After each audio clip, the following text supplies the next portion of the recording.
Happy to welcome you back to the Manny Diaz Show. Joe Zagacki and Don Bailey Jr., Miami and Virginia Tech on Saturday at 7:30 at Hard Rock Stadium. Hokies rolling here. Now, they've been up and down all year, but they've won 2 of their last 3, so you get a team that's feeling pretty good about themselves. Yeah, they played really well against Duke this past weekend. They not dissimilar to us, in my mind, are a team that's better than their record. You know, they had a heartbreaker in the last minute to Notre Dame.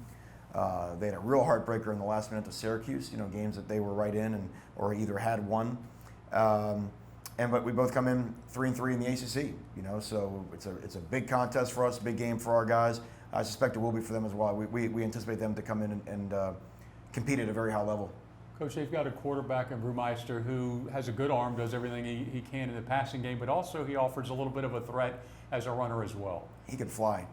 He can fly. I'm going to tell you now, we've played mobile quarterbacks this year. He may be straight line speed the fastest of anybody we've played this year. He can roll, and you see it when he takes off, either as a scrambler or on some design quarterback runs. I mean, he gobbles up yardage. You can tell he's got a sprinting background. He's a stress on the defense.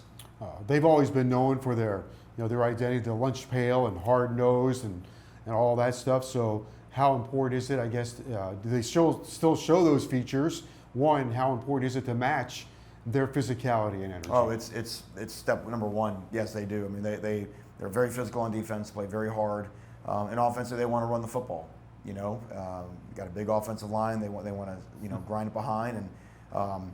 Look, couple dynamic wideouts, you know what I mean, that allow them to make some plays down the field. But step one of playing Virginia Tech is you got to match that physicality, if not exceed it. Coach, going to the Duke game, they rushed for almost 300 yards and threw for about 276, so they're seeking balance while trying to be explosive. That's right, and some of those numbers come from explosive plays, you know. 'Cause what happens is you get so jarred up in stopping the run that, now they've got some great play action passes. They've always been a very creative offense, Coach Fuente and his staff, and run guys out of the backfield on wheels, and you lose track of a tight end or something like that. And so they've got some really good screens. They present a lot of problems for defense. And they've always had great defensive backs too. And Waller is right there with the other guys, 4 interceptions this season. Yeah, 4 and 1 for a touchdown. So. Very multiple in the back end. They play a lot of different coverages, try to disguise well, mix up their pressures. So it'll be a big test for Tyler. It's another big test for Tyler. He has had one every week. And big picture-wise, they're sitting at 5-5. Miami's 5-5. This is for a bowl game. I mean, The winner here is qualified to go to a bowl. Yep, that's exactly right. And our players know what that means. Like I said, I expect this game to be competed at a very, very high level. So we look at the season inside the ACC. We were talking with Coach Justice, and the numbers are something like, okay, you're 3-3.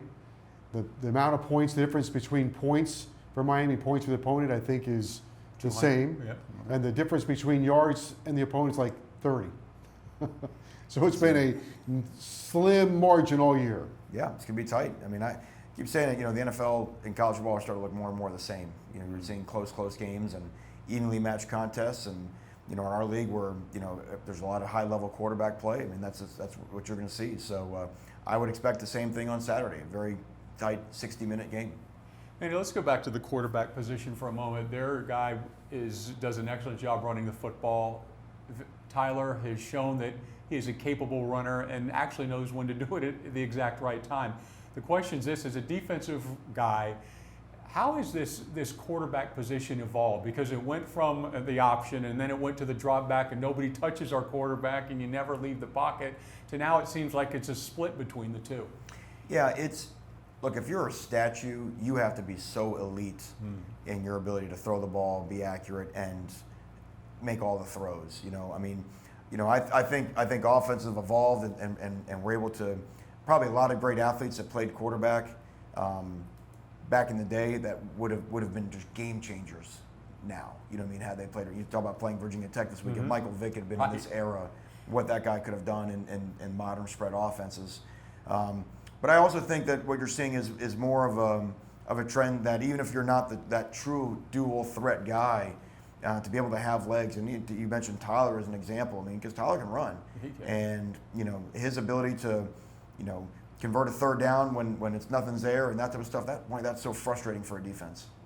And there's a field for that too, Right. right? I mean, you go back to Tyler, Joe, you see that it opens up. It's not a prescribed call. I mean, that's No. just a lot of his field. Well, it's time clock. I mean, every quarterback should have an internal clock that's ticking in terms of how, when is it time to go? You know what I mean? Am I going with my reads? Because you don't want him to say, okay, one read and then run. Going through my reads, is it time? Here I go. What coverage is it in? Are they in zone where they got a guy for me? Oh, they're all matched up in man. Maybe that's why no one's open. And that's why we always say, if they're covering everybody, they're normally not covering the quarterback. I don't know if people know all of Tyler's background. He was a baseball player, right? A golfer, loves golf.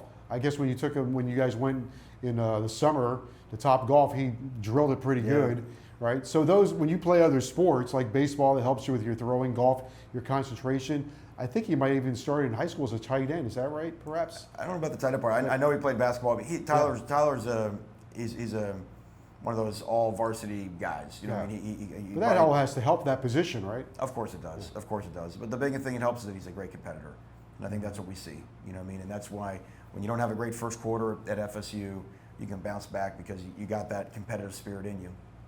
And Manny, let's just stick with him for a moment. When you look at him, the leadership isn't really about what happens on the field. It's how he earned the respect of this football team to be named captain again. It's the weight room, the film room, the classroom, and everything in between, the locker room as well.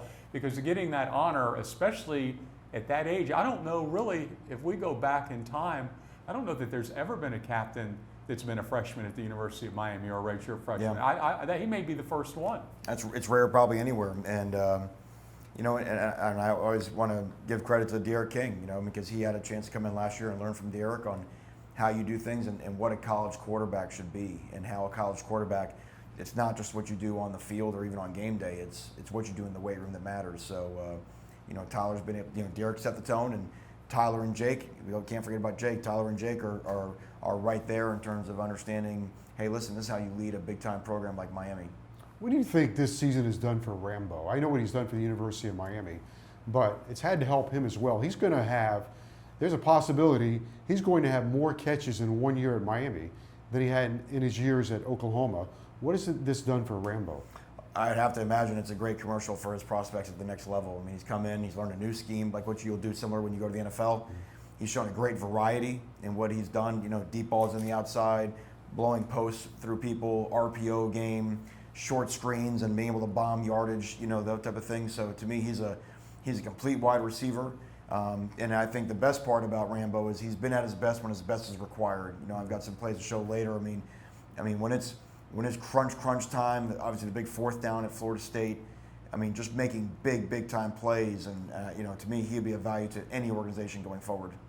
It also shows what kind of young man he is, that he can come in and fit right away. I mean, that's not an easy task. I guess people are going to get used to it more and more now with the portal, but to come into an established program and be made a part of the family immediately. Yeah, and that's where you have to earn your way in the weight room, and it took him a minute to acclimate to how we do things down there with Coach Feely, but once he got the speed, it's been good ever since. It was pretty clear the other day. He flashed a little bit, but when he was in there, he made his presence known. That was Willie Smith's son, Chase. He came up with a couple of nice plays for you. Do you see him factoring in here in the final couple of games? Yeah, Chase's role is only going to grow more and more. It would have grown more. We had a lot of guys that missed time in the freshman class for flu symptoms kind of during the bye week, midway through the season. But he's got a great future here at Miami. He's going to really help us at linebacker. Coach, go back to the ball game coming up on Saturday. It's senior day, and that's a pretty special deal. I don't think anybody ever forgets their last ball game. And how did you talk to your team about the importance of winning this game for the seniors? I mean, not that you need to have something to play for as dramatic as that, but there's a lot of guys that have invested a lot here. It'll be their final run through. Yeah, what you do is you actually, I don't tell them. I have the seniors tell them. And every day we're having a couple of the guys talk to the team, and nothing overboard, but just what they've learned here, what the experience at Miami's been like, what it's going to mean to pull into Hard Rock Stadium, go through Cane Walk for the last time. It happens fast.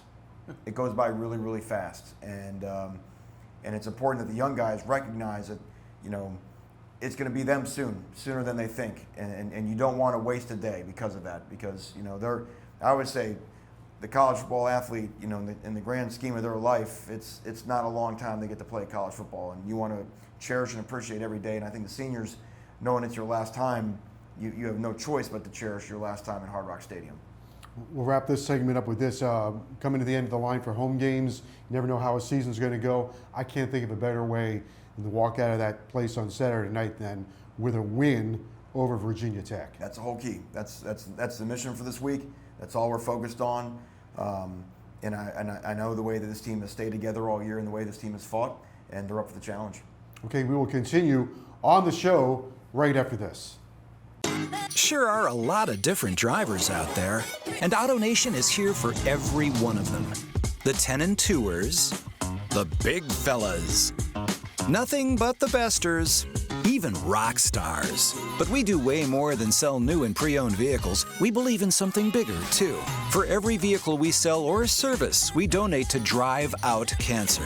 Over $28 million so far. What drives you, drives us. AutoNation. With UHealth Virtual Clinics, you can see our experts in every specialty wherever you are. University of Miami health system providers are available here for all your healthcare needs. All you need is a phone or tablet to schedule a virtual visit with us. See a UHealth provider virtually today or at a time that's convenient for you.